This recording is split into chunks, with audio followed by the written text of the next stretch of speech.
In 2021, there was a lawsuit filed by Jon Gruden. Now, you know who that is? That's an old NFL coach, Jon Gruden. He coached the Raiders. Yeah. So Jon Gruden filed a lawsuit. Well, the court in Nevada has announced that that lawsuit now can proceed against the National Football League and Commissioner Roger the Dodger Goodell, Roger the Dodger, who normally dodges these type of lawsuits. Now, that suit alleged that a malicious and orchestrated campaign was used by the NFL to destroy Jon Gruden's career. You might remember the NFL famously, strategically leaking old emails that he had sent, including the things that hit all the big ones, racism, misogynistic activity, homophobic comments, the big three, right there by Jon Gruden, old emails that were strategically leaked by the NFL. That's the claim. So the Nevada Supreme Court, that's right, the Nevada Supreme Court, did they cover Area 51 also? They ruled 5-2, wasn't even close. 5-2 was the ruling.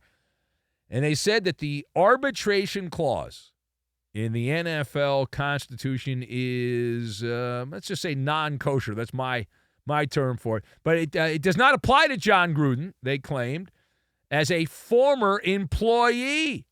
That Gruden was not an employee of the NFL at the time the emails were sent. Therefore, he is not under the bylaws of the NFL.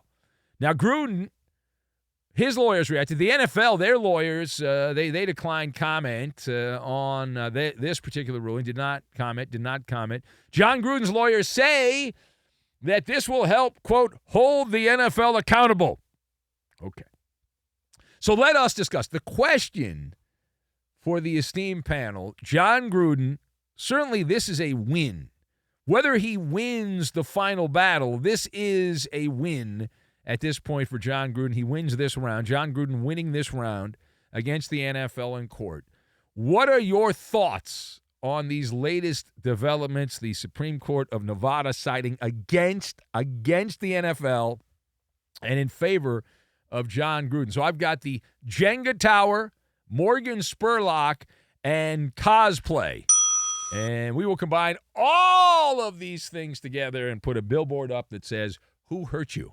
Because every time I drive by one of those, I just want to laugh. I just laugh. I just chuckle. I do. Anyway, so my first thought on this and the latest developments is the plot thickens. It's finger-biting time. It's finger-biting time for the NFL. Now, I did send some correspondence out to people that work in that world. They don't seem too concerned. It's that hubris of the NFL. We're like, well, we'll ultimately win this. It's just going to delay the inevitable. So I would argue, though, there is some finger-biting going on because you don't know what you don't know. And for right now, we have to worry about right now, this is a seismic shift the NFL was not counting on to the world order of the National Football League. Jon Gruden, the guy who they tried to have disappear from the face of the earth, is back. Yeah, and he's got, for now, a wrecking ball in his hand. It's like a Hollywood special, Worlds Collide. You got the little guy, the disgraced former hero, Jon Gruden, who comes back from the dead. And now he's got the villain. Big football, big NFL on the ropes. It's, if you combine like Rocky and then you throw in some Sopranos in there, it's got a little bit of that, Roger Goodell is in danger of getting the bitter taste of his own medicine. Like the NFL tried to erase Jon Gruden, and now Goodell, you think there's anything in his emails? You think Goodell sent any text messages that might be considered, I don't know, racist or misogynistic or homophobic anywhere along the way? I'm just asking. I don't know. Maybe not. He's perfect. He's the archangel. He would have never done anything like that at all. Now, the reason I bring that up is because the discovery phase will be a humdinger. Most knowledgeable people who have looked at the case will tell you that it is more likely than not, based on the preponderance of the evidence, that the NFL leaked to handpicked friends of the NFL that are in that New York bubble, the Wall Street Journal and the New York Times, the emails. Now Gruden gets to go into discovery. At this point, this is where we are. He's going to go into discovery and see what skeletons he can find in the closets at the NFL. And they have really big walk-in closets. I mean, massive. And the whole wing of the house is a closet. And is that a big closet. They can go in there and snoop around. And so at this point, Gruden not just knocking on the door. He's not knocking on the door. He's got the keys, and he's gonna have all the lights on, turn them all on, go through everything. And it's not just about Jon Gruden and some dirty emails. This is about the entire power structure of the NFL. And that's why this is so fascinating. This F's everything up. They, for years, have had a chokehold on anyone that dares fight them. And this is a look behind the curtain, if it goes the way it's going right now, where Jon Gruden can reveal a lot of warts, a lot of interesting imperfections in the NFL world. And so the Nevada Supreme Court, in so many words, I'll sum it up, told the NFL, you cannot be both the judge and the jury. That's essentially what they said. That's how I interpret it. You can't have your sock puppet commissioner, Roger Goodell, arbitrate a case where he's one of the defendants in the case. Like, that's not how you do this here. And it's so simple, yet it is so beautiful at the same time. And it's not I don't know what your position is. My position is it's simple, it's logical, and it's beautiful. It's kind of like in some shady neighborhood boxing match, and you find out that you're watching the boxing match, and it just turns out that the referee in the boxing match happens to be the uncle of the fighter who won the boxing match. Like, just a coincidence, it's just a weird thing. So the league's very bedrock, the very bedrock of the NFL is built on this, and so they do whatever they want, whenever they want in NFL circles, and if you don't like it and you want to go to court and all that stuff, you can take it to their little kangaroo court, and they always win. They always win. It's like going to Moscow and suing the government in Russia. Okay, you can do that. You're not going to win. You're not going to win. And so now the whole wobbly Jenga tower, the whole giant Jenga tower is shaking a little bit. It's shaking a little bit, right? Now, Gruden has, for now, because of this Supreme Court in Nevada, he has kicked one of the main legs of the Jenga tower, and he's kind of kicked it down a little bit. So the NFL is essentially a mob family, right? I mean, in so many words. I mean, my understanding of what the old mob was, I know there's still mobs around and all that, but essentially a mob, right? They do things, but they don't do things by the book. They've got their own book there. And the great Brent Musburger, Hall of Fame broadcaster Brent Musburger, you're looking live. Brent Musburger said of Jon Gruden, he was the Raider radio play-by-play guy at the time all this went down, and Musburger said of Jon Gruden's removal as the Raiders coach, he called it, this is Brent Musburger, a guy who worked in the NFL since like the 60s. He said, professional hit job. That's Brent Musburger, Hall of Famer. Brent Musburger said the NFL took down Jon Gruden on a professional hit job by a paid assassin, is how Musburger said it. They didn't use the usual media goombas. Now, the usual media goombas are state-sponsored NFL media, the network the NFL, I guess, sold to ESPN or anyone that works at ESPN who's in the tank for the NFL. So instead, as we mentioned, they went to the Wall Street Journal, they went to the New York Times. That's where they went to. And so now the tables have turned.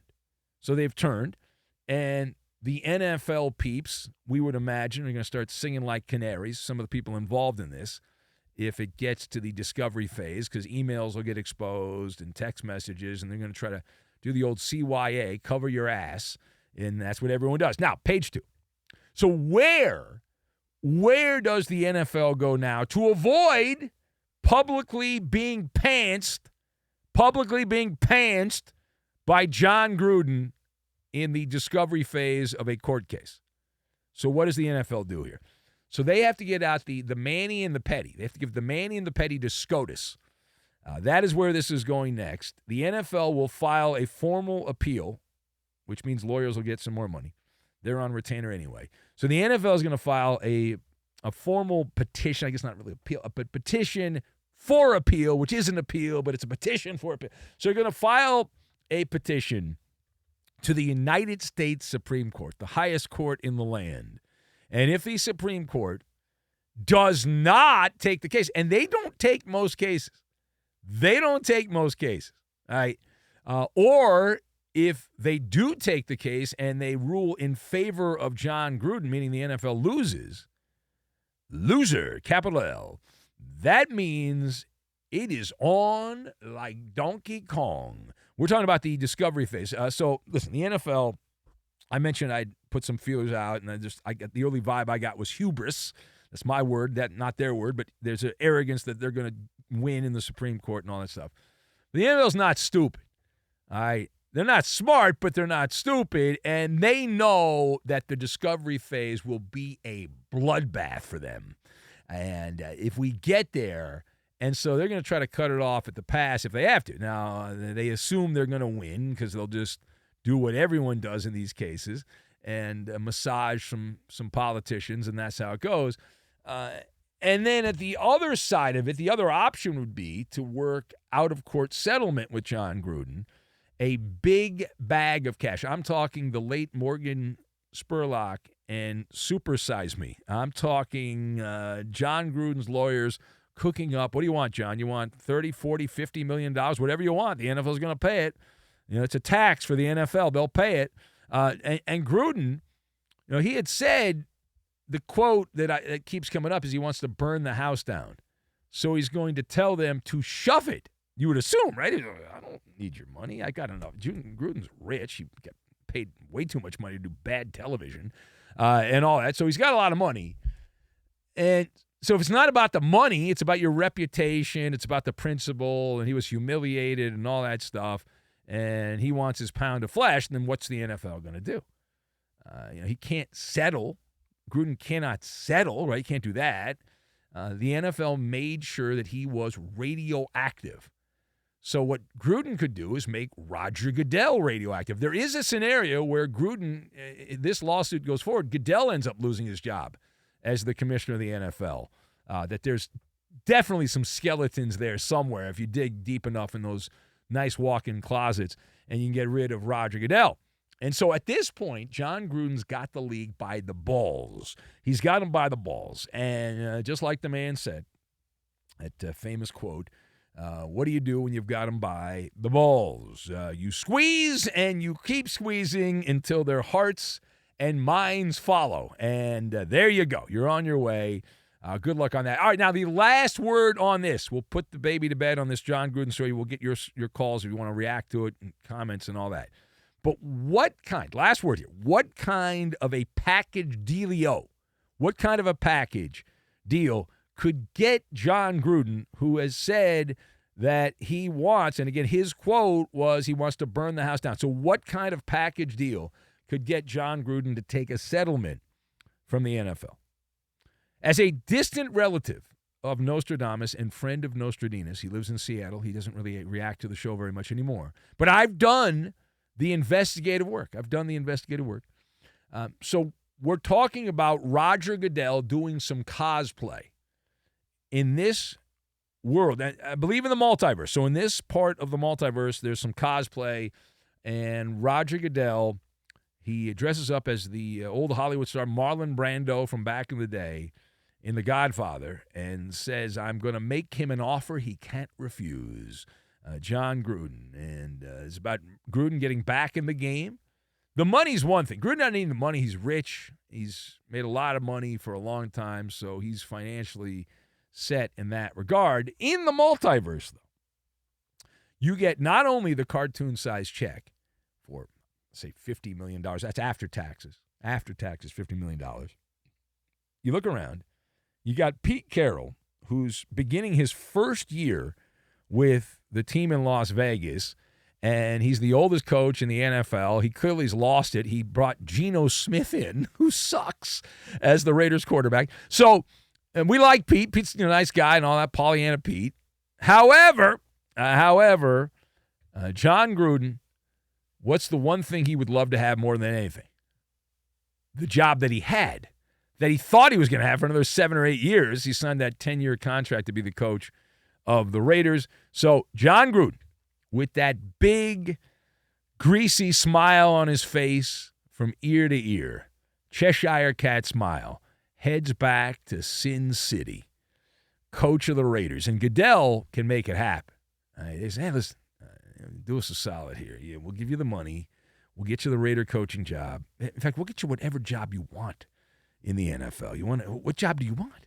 It makes too much sense. Jon Gruden returning as coach of the Raiders, and you can see it now, the charismatic Jon Gruden saying, I'm going to let bygones be bygones, back on the sidelines there with Mark Davis giving him a hug. They go out to dinner at P.F. Chang's, and they get the orange chicken. They have a great time. Remember, Mark Davis said he never wanted to get rid of Jon Gruden. In fact, if I remember correctly, doing the show and being in the Watchtower at that time, the first email dump happened on like a Thursday or a Friday, the Jon Gruden email dump. Gruden coached the Raiders against the Chicago Bears. And then a second wave of emails were dumped because the first one didn't work. So whoever at the NFL, my opinion, can't sue me for my opinion. Some at the NFL said, all right, this didn't work. We got more email. Send those out to the other newspaper that we don't normally do business with. And we'll take down Gruden. And that worked. The second one worked. That's it. He was gone. But Mark Davis didn't want to get rid of Jon Gruden. He was forced to. So Goodell can unforce it and bring him back and save his own ass at the same time because there's stuff in those emails for Goodell that he'd be gone. And, Gruden can stick it to the NFL. Say, here, I'm back. What are you going to do now?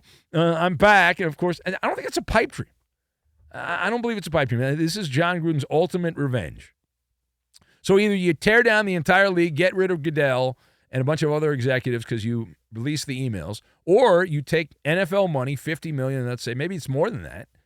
Maybe I'm going low at $50 million, and you take the money, and then you get whatever NFL coaching job you want. It's yours. Hand-delivered, done.